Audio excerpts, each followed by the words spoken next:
have a flurry of goals in the second period. Just what did you guys see that was working for you in the first period and that allowed you to execute in the second? I mean, early on, we had a lot of really good pressure. We were just playing very tight. With their speed and skill, we had to be above them. We did a really good job at reloading. D were very quick at closing when pucks were coming around the wall, and they were transitioning very well. So they weren't able to get a whole lot going. They did get a couple breakaways early, obviously, and Bob closed the door. And after that, we were able to tighten it back up a bit and do the job defensively. That's where that team is extremely dangerous. They create breakaways and 2-on-1s and automatic rushes out of nothing plays. And, we got caught a couple times early. Bob backed us up. And then after that, we just did a great job at being above them and just kind of forcing everything up the wall and then allowed us to transition. So we executed well.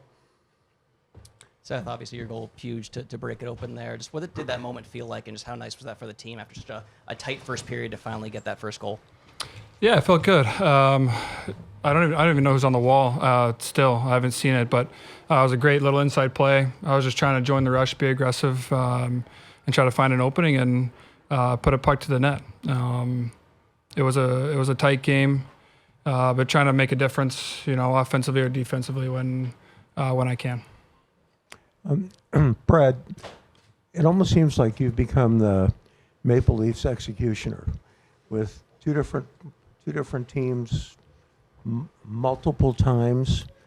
Do you kind of think about it that way? Well, I appreciate that, but that, no, I don't look at it that way. I think if you look at the past, I haven't played well in Game 7s against Toronto. So, I mean, no one player wins any. I just happen to be part of, good teams that have had the upper hand. But if you actually historically look at the games, I didn't play well. It wasn't me that beat them. It was our team, and our teams have always been really deep and good. And I was fortunate enough to be a part of a really, really deep team here right now. So no, I don't look at it that way. Just sometimes that's how the dominoes fall, and in those games we get a couple good bounces, and they were on the bad end of that. I think if you look at the heat this team catches, it's actually really unfortunate.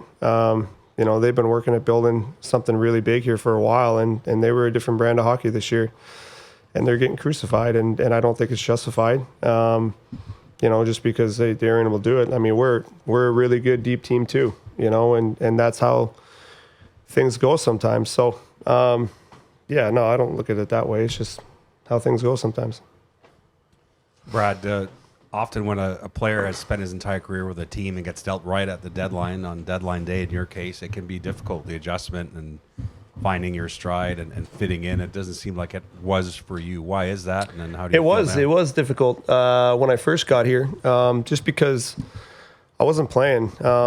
We had a ton of games, and I wasn't skating with the team at all. So I wasn't around the group as much as you need to be to really transition into the system and into the team and the dynamics of everything. So I felt it was a little bit tough the first few weeks, but once I got playing, then, I mean, the guys are awesome. The group is incredible. We have such a fun group, and very easy to adapt off the ice and in the room. It was more just the on-ice stuff because I wasn't out there with the guys. And then, once everybody got back and we actually saw what the lines were going to be, because that was the other part of it. The last 10 games, half our lineup wasn't in the lineup, so it was tough to really see who was going to be with who.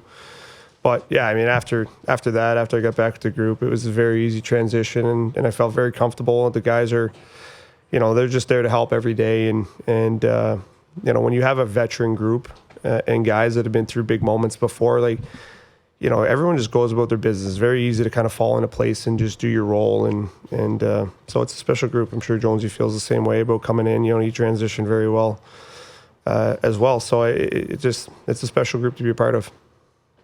Brad, Craig Berube was just in here saying one of the main differences was between the ears, a mindset. Was there a point in this game where you guys felt you had the mental edge? And what's the difference between closing a team out mentally and maybe not rising to that occasion?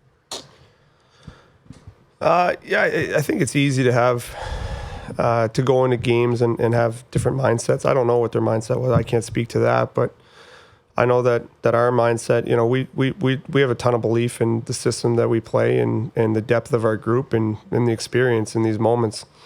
Going through it before, obviously you talk about it, but it's invaluable experience when you go through moments like this and you've been through these moments before and a lot of guys in the team have won cups, and when you win a cup and you play in some of the games that this team played in last year, like these are not high pressure games. When you're playing for an actual cup and you give up a 3-game lead and then you're in game 7, like that's a high pressure game, right? So in game 7, the second round, it's a high pressure game, but it's not compared to some other games that guys have played. So when you actually look at that, and then when you see the pressure that Toronto faces and everyone's talking about whatever the 20, 30-year build-up, I don't even know what it is, but you see the fans and the way they're talked, like they just beat the pressure into this team. And it's got to be tough on those guys to walk to the rink every day and not feel that, because you see the way the fans treat them at the end. Like, how do you not feel that every single day? And when you go through big games, like you realize which are actually big games and which are just, big moments. Seth, to sort of build off of what Brad was just saying there, just after watching this Panthers team from a distance, seeing what they've done the last few years, what's it like to be part of this group where, like I said, the resiliency is there and it seems like nothing phases them? What's it like to be part of that, and what have you learned about this team since you got here a couple months ago? Yeah, it's a hell of a lot better to be on this side of it than the other side my whole career. And just when I came in, the transition was quite different just because it's a completely new system.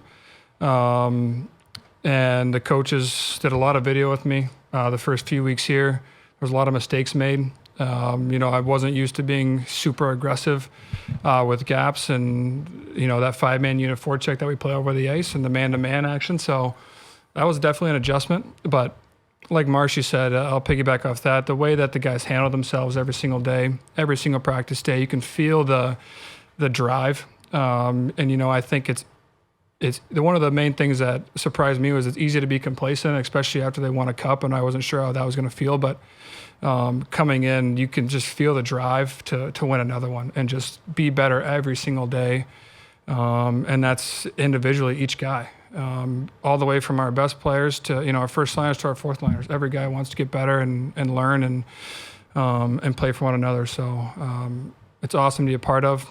The last few months have been kind of a whirlwind, clearly for me, and I just wanted to come in and play my game and play meaningful games. And I'm happy that this organization has, believed in me to do that and playing with some great players.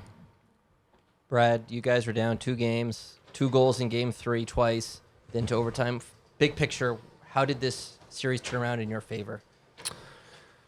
Honestly, it turned around because we started playing the way we could. We didn't play well in the first 2 games. They were ready for us, and I think maybe we might have taken it a little bit for granted, or maybe thought it might be a little bit easier. But whatever the reason was, we were not playing in the first 2 games. Even to start the third, we didn't play the way that we needed to have success against this group. And they came out extremely hard. They pushed much harder than I've seen them push before.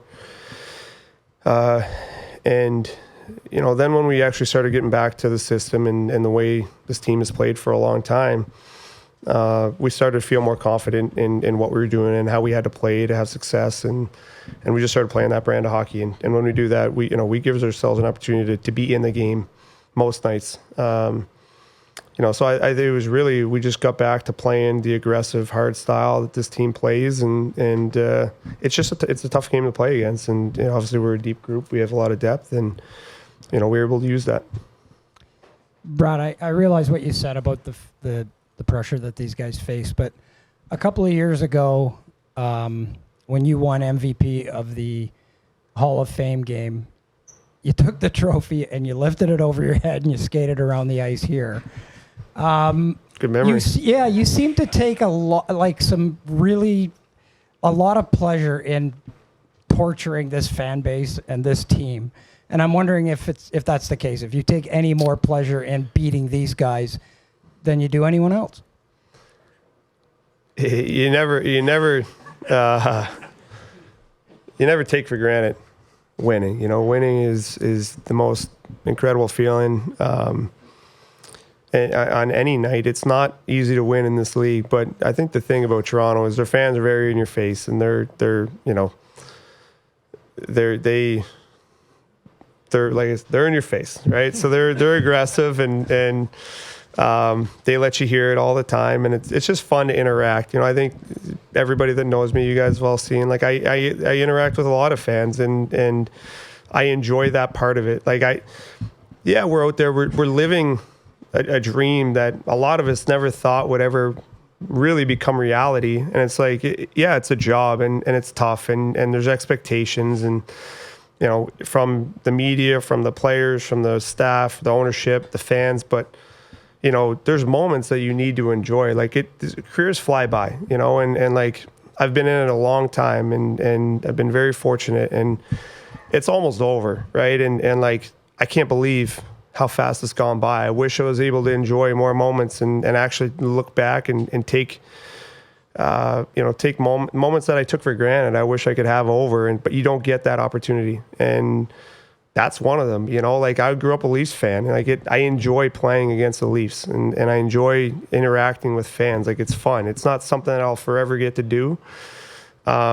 You know, and I don't take myself too seriously. Like I love getting made fun of. I love making fun of people. And if you can't take it, then so be it. But I can, so I'm going to enjoy the moments that I have. And that's one of them.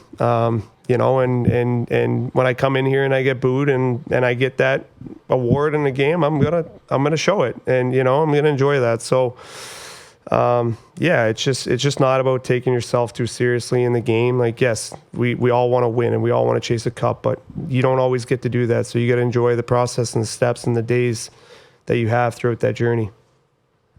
Seth, this one's for you. When you got here, you talked about how much it meant to you to play in important games like this. I mean, for you personally, how much does it mean to not only get to the Eastern Conference Final now, but put up a pretty big performance there to help your team clinch a Game 7 there?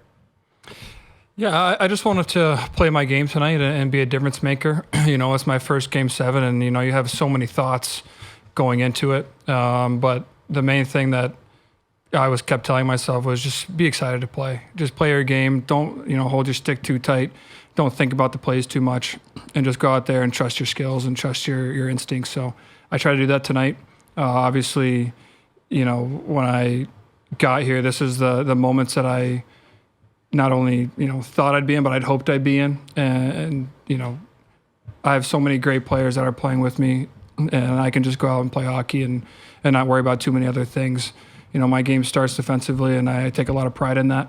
And then, you know, when I feel the need to jump, I can do that as well. So I just want to try to open my game up in big moments. And, you know, I was luckily, you know, good enough tonight where that showed. Thank you both for your time. Thank you guys so much. Thank you, everyone.